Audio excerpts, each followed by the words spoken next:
Hello, everyone. Ask any landlubber what a sailor's greatest fear is, and they'll paint you a grand, dramatic picture. They'll speak of mountainous waves, of splintering masts and the roar of a hurricane. They'll whisper tales of pirates, their flags like grinning skulls on the horizon, or of krakens rising from the abyssal depths. These are the fears of storybooks, the grand conflicts of man versus nature. They are loud, violent, and swift.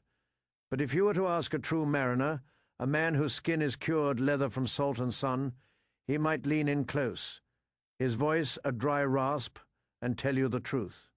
The greatest fear isn't the roar. It is the silence. It isn't the chaos of the storm. It is the oppressive, absolute, maddening stillness. It is the curse of a sea turned to glass, a sky of molten brass, and a sail that hangs as limp and lifeless as a shroud. This is the horror of the Doldrums, the sailor's true hell, where ships don't sink. They simply cease to be. They become floating coffins, adrift on an ocean of despair, and the real monster isn't in the water below, but in the minds of the men on board. The year is 17. The age of sail is at its zenith, a time of unprecedented ambition.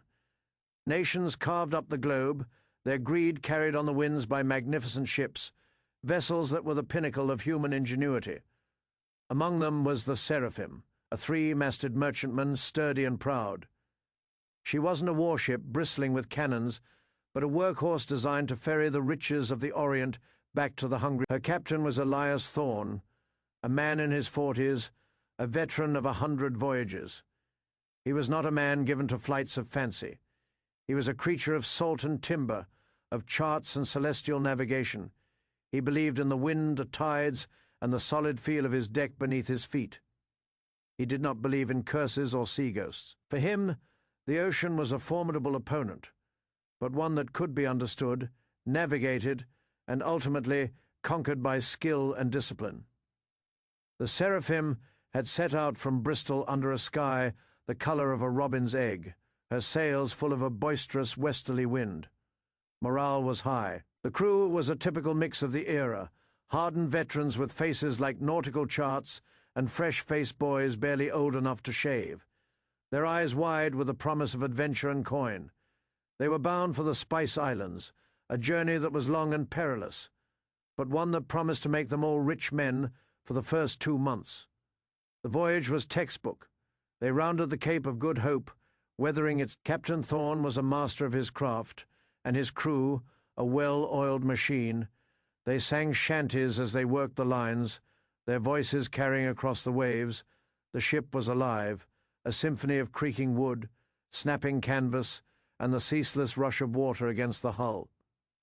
It was the sound of progress, of purpose, of life itself. They sailed northeast into the vast emptiness of the Indian Ocean, aiming to catch the trade winds that would sling them towards the Strait of Malacca. They were making excellent time, too excellent perhaps, as they approached the equator. A region sailors called the Doldrums. The world began to change. It wasn't a sudden event. It was a gradual theft. The wind, which had been their constant companion, it became fickle, teasing them with brief puffs and then vanishing for hours. The sails, which had been pregnant with power, began to sigh and slump against the masts. The ship's relentless forward momentum slowed to a crawl, then to a drift. And then, one morning, they awoke to a world transformed. The sea, which had always been a thing of motion and energy, was now a sheet of polished obsidian. So the sky itself was no longer blue but a hazy, colorless dome. The sun was not a friendly star but a white-hot coin hanging directly overhead, searing the very air they breathed. The symphony of the ship was gone. The only sounds were the groans of the timber as it expanded in the heat, the maddening drip of condensation from the rigging, and the listless slap of a stray rope against a mast. A profound Captain Thorne stood on the quarterdeck, his spyglass useless in his hand. He scanned the horizon, a perfect, unbroken circle. Not a ripple, not a wisp of cloud. Nothing. His first mate, a grizzled old sailor named O'Malley, spat a stream of tobacco juice onto the deck. It sizzled for a moment before evaporating. The devil's own mirror, Captain. Never seen it this still. Thorne lowered his spyglass, his expression a mask of professional calm. "It's the Doldrums, Mr. O'Malley. She'll blow again. We just need to be patient." But even as he said the words, a cold knot tightened in his stomach. This was different. This stillness felt ancient, malevolent. It felt like a trap. The first week was a trial of patience. The men, they lounged in the slivers of shade they could find, their conversations dwindling as the oppressive heat sapped their energy. They mended sails that wouldn't be used, spliced ropes that wouldn't be strained. The ship, once a bustling hub of activity, became a lethargic, sweating prison. They towed the ship with the longboats, a back-breaking and futile exercise. Under the merciless sun, men would row for hours, their muscles screaming, only to look back and see they had moved the massive vessel a few hundred yards. The glassy water offered no resistance, but also no help. It was like trying to swim in oil. Hope came in fleeting, cruel teases. A dark patch on the horizon would be mistaken for an approaching squall, sending a jolt of excitement through the crew. Men would but it would always be a phantom, a trick of the light, a school of fish, or simply a figment of their desperate imagination. The cat's paws, tiny, fleeting ripples that signaled a breath of wind, would dance tantalizingly a mile away, only to vanish before they could ever reach the seraphim. By the end of the first week, the jokes had stopped. The shanties had died in their throats. The men's faces, once ruddy with health, began to take on a gaunt, hollow, aid look. The real enemy was not the lack of wind, but the sun. It was a relentless, silent tormentor. From dawn till dusk, it beat down upon them, its heat penetrating the very wood of the ship. The deck became so hot it was impossible to walk on barefoot. The pitch in the seams of the planks began to... Below decks, the air was stagnant and suffocating, thick with the smell of sweat, unwashed bodies, and creeping despair. Water was the new currency, more precious than any spice or gold. Captain Thorne had immediately ordered the rations to be cut. A pint a day per M. It was enough to sustain life, but not enough to quench the torment of thirst. The scuttlebutt, the cask of fresh water on deck for daily use, was now kept under armed guard. The simple act of a man drinking his ration became a public spectacle, watched by dozens of pairs of envious, dry eyes. The water itself began to turn, stored in wooden casks for months. It grew stale and warm, tasting of wood and slime. Green algae bloomed within it, but it was wet. Superstition, always lurking just beneath the surface of a sailor's mind, began to fester in the heat and silence. The older sailors, men like the boatswain, a man named Jedediah, started to spin yarns of ships cursed to wander these waters forever. He spoke of the Flying Dutchman, doomed to sail against the wind for eternity, and of other, lesser-known ghost ships, their crews turned to skeletons, their sails to rags, trapped in the windless void of the Doldrums. This ain't natural. Jedediah would rasp, his voice a dry crackle. The sea's angry. We carry a Jonah, a man of ill fortune. The sea wants a soul, and until she gets one, she'll not let us go. His words were poison seeping into the fearful minds of the crew. Men began to look at each other with suspicion. Who was the Jonah? Was it the young cabin boy who had stumbled as he boarded the ship? Was it the surly cook who cursed more than he prayed? Or was it the captain himself, whose unwavering pragmatism was beginning to look like hubris in the face of a misplaced tool, a shared glance, a muttered word? Everything became a sign. Small, tight-knit groups formed, men from the same town or who shared the same watch, huddling together and speaking in low tones, their eyes darting towards outsiders. The unity of the crew, once their greatest strength, was fracturing under the psychological pressure. Captain Thorne saw it. He ordered the decks to be scrubbed, a pointless task that used up precious fresh water but kept the men busy. He organized boxing matches and games of skill to distract them, but it was like trying to build a dam with sand. The fear was too pervasive, the heat too draining. One evening, as the sun finally dipped below the horizon, painting the glassy sea in shades of blood and fire, a young sailor named Thomas, barely 17, was pointing a trembling finger at the water. "Look over there, a ship." Every man rushed to the rail, and they saw it. Silhouetted against the dying sun was another vessel, 3 masted, much like their own. It was a few miles distant, and like them, it was completely still, its sails hanging like cobwebs. A wave of elation swept through the... Thorn grabbed his spyglass, his heart pounding. He focused it on the distant ship. It was old, its design decades out of date, its rigging was tattered, and its hull seemed coated in a thick layer of grime and marine growth. There was no sign of life on its decks, no lamps were lit against the encroaching darkness. "Hail them!" Thorn commanded. O'Malley cupped his hands around his mouth. "Ahoy, the ship!" His voice echoed across the silent water, a lonely, pathetic sound. There was no reply. They shouted again and again, their calls swallowed by the immense emptiness. As darkness fell, the strange ship remained, a silent black shape against the star-dusted sky. An unsettling aura emanated from it. "It's a ghost ship," Jedediah whispered, making a sign to ward off evil. Thorn tried to dismiss it as a derelict, an abandoned vessel. But in the dead of night, the men on watch swore they saw faint lights moving on its decks, and heard the distant, mournful sound of a bell tolling, though there was no wind to make it swing. By morning, the ship was gone. It had vanished as mysteriously as it had appeared, leaving behind only a deeper, colder fear in the heart, a collective delusion brought on by heat and thirst. Or had they truly encountered one of the sea's damned souls? The incident shattered what little morale remained. The men now saw omens in everything, the sharks that had begun to circle the ship, their fins cutting silently through the glass. Like water, were seen not as animals, but as jailers, waiting patiently for their due. The strange, phosphorescent glow in the water at night was the spirits of drowned sailors. The sun was the eye of an angry god, and the silence was his judgment. The third week was the descent into hell. The water ration was cut again to half a pint. Men's lips cracked and bled. Their tongues swelled in their mouths, making speech a painful, croaking effort. Their skin, burned by the sun, their urine was dark and scanty. The ship became a floating infirmary of dehydrated, half-mad men. Food was also running low. The hardtack was riddled with weevils, but they ate it anyway, the insects providing a small, crawling source of protein.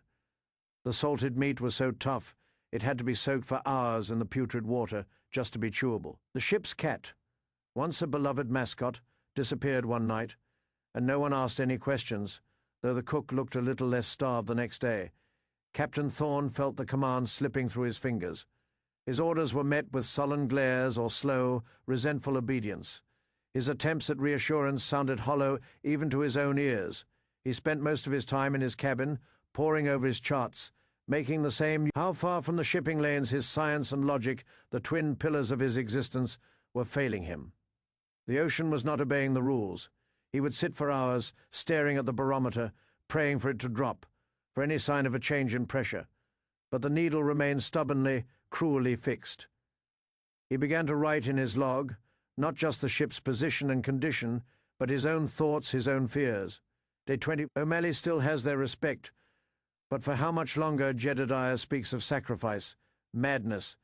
Yet, as I look out upon this endless, silver plate of a sea, I confess a part of me wonders if he is right. We have trespassed, we have entered a part of the world that does not belong to man. God has abandoned this place, or perhaps he was never here at all. The first death came on the 23rd. He had been growing increasingly erratic, talking to himself, staring at the sun for long periods. One afternoon, without a word, he climbed onto the ship's rail. He stood there for a moment, a skeletal figure outlined against the blinding sky. He smiled, a ghastly, cracked lip grin. "I'm going for a swim," he said, his voice eerily calm. It looked so cool and inviting. The splash was shockingly loud in the profound silence. For a moment, his head bobbed on the surface, and then the sharks, which had been circling endlessly, converged. The water churned red. His screams were short, cut off with a sickening finality. The crew watched in stunned, horrified silence. No one tried to save him. They knew it was hopeless. They just watched until the red stain dissipated in the clear. The last vestiges of discipline and hope crumbled away. Thomas wasn't seen as a victim of madness. But as the first sacrifice, Jedediah claimed it was a sign. The sea had taken its first payment. Soon the winds would return. They didn't. The sun rose the next day on the same glassy sea, the same brazen sky. The sacrifice had been for nothing. The despair that followed, a man accused another of stealing a mouthful from his water ration, and a bloody brawl ensued. Two half-men clawing and biting at each other with the last of their strength until O'Malley broke them apart with a belaying pin. The concept of time began to dissolve. Was it morning, afternoon? Days blurred into one long, continuous nightmare of heat, thirst, and silence. The men stopped speaking to each other. They saw islands on the horizon that would melt away as they watched. They heard their loved ones calling their names on the non-existent wind. The ship itself seemed to be dying. Its timbers, dried and shrunken in the heat, groaned and creaked with a sound like a man in his death throes. The sails, once a symbol of power and freedom, were now stained with mildew and grime, hanging in rotting tatters. It was a derelict, a floating tomb waiting for its occupants to expire. Captain Thorne knew a mutiny was brewing. He could feel it in the way the men looked at him, their gazes a mixture of hatred and despair. To them he was the man who had led them into this hell. His authority was a fiction, maintained only by the loyalty of his first mate and a handful of other officers. He found himself sleeping with a pistol. One night he was awoken by a noise. He crept out of his cabin. In the faint starlight he saw a group of men, led by Jedediah, gathered around the mainmast. They had the ship's cook, a portly man named Giles, bound and gagged. They were drawing lots, using pieces of splintered wood. Jedediah saw Thorne and held up a hand. "This is sailor's business, Captain," Thorne demanded, his voice low and dangerous. "The sea wants another," Jedediah said, his eyes gleaming with fanaticism. "Thomas wasn't enough. It wants a sinner. Giles has been hoarding food. We found a stash of biscuits and dried fruit in his galley. He feasted while we starved. His soul is black. The sea will take him, and in return it will give us wind." "This is murder," Thorne hit. "This is survival," Jedediah countered. The other men murmured in agreement, their faces grim and determined in the gloom. They were no longer sailors. They were a pack of starving wolves. Thorne raised his pistol. "Release him now." The men hesitated, their eyes flickering from the gun to Jedediah's face. O'Malley appeared at Thorne's side, a cutlass in his hand. "You heard the captain," the first mate growled. "The first man who moves dies." For a long, tense moment, no one moved. The silence of the Doldrums was broken only by the heavy, ragged breathing of desperate men. It was a standoff between the last remnants of order and the raw, primal instinct of survival. The fragile society of the ship was about to tear itself apart. Suddenly, it was a low moan, a deep, guttural sigh that seemed to come from the very air around them. Every man froze, looking around in confusion and fear. The sound grew louder, a mournful rising whistle. The ship, which had been unnaturally still for so long, gave a sudden, violent lurch. A collective gasp went through the men. On the horizon, a line of darkness was racing towards them across the face. Thorne looked up at the mainmast. The tattered corner of the mainsail, which had hung limp for an eternity, fluttered. It was a tiny movement, but it was the most beautiful thing he had ever seen. "Wind," O'Malley breathed, his voice filled with awe. "By God, Captain, it's wind." The squall hit them with the force of an explosion.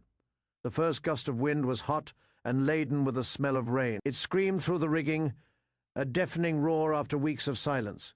The ship, woken from its slumber, heeled over so sharply that men were thrown across the deck. Then came the rain. It wasn't a gentle shower. It was a deluge, a solid wall of water that hammered down on them, washing away the grime and salt and despair. The men, their mutinous intentions forgotten, simply stood there, their faces turned up to the sky, their mouths open, letting the cool, fresh water pour over them. They whooped and cried, laughing and sobbing, their parched bodies and souls drinking in the life-giving storm. The salvation they had prayed for had come, but it was a violent, chaotic salvation. The wind was a hurricane. The sails, already weak from rot, were shredded to ribbons in minutes. A loose cannon broke its moorings and smashed across the deck, a deadly 2-ton pendulum. The ship that had been a stagnant prison was now a bucking, uncontrollable beast. Thorne was captain again. He roared orders, his voice nearly lost in the gale. The crew, jolted back to life, responded instantly.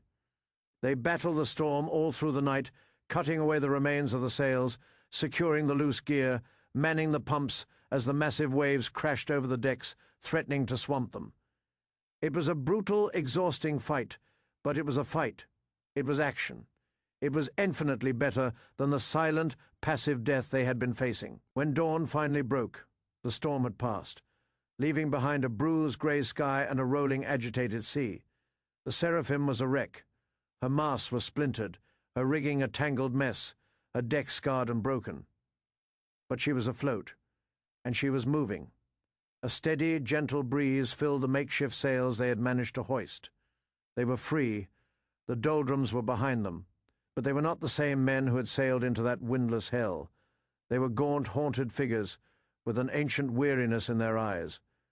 They had looked into the abyss, and the abyss had stared back, of the 52 men who had left Bristol.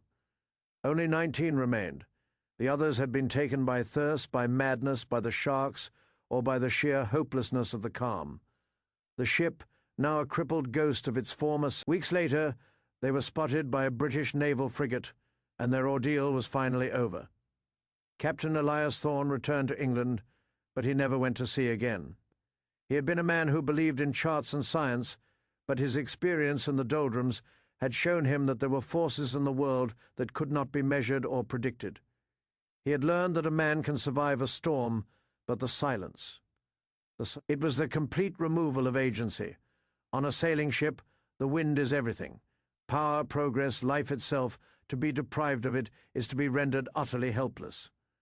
The sailors of the Seraphim were not killed by a monster or pirate. They were dismantled, piece by piece, by the absence of motion.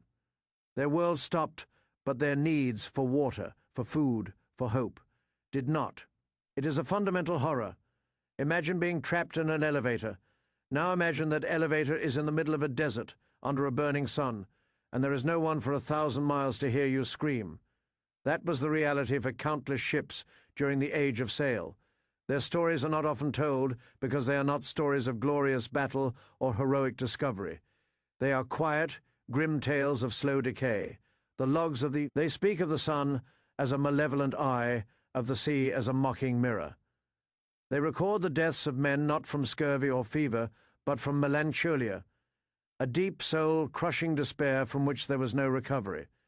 This fear became part of maritime lore. The Doldrums became a mythical place, a region on the map that represented not just a navigational challenge, but a spiritual one. It was purgatory on earth, a place where sailors were tested and many were found wanting. It reminds us that for all our technology and ambition, we are still profoundly dependent on the forces of nature. The men of the age of exploration, who we see as bold conquerors of the globe, were, in reality, often just desperate men on fragile wooden shells, completely at the mercy of a breath of wind. It was being forgotten by the world, left to rot in a silent, indifferent ocean, with nothing but the sun and the sharks for company. That is all for today's video. The tales of the sea are as deep and dark as the ocean itself, filled with more than just adventure. If you enjoyed this journey into the quiet heart of maritime horror, please subscribe to the channel and give this video a like. Your support helps us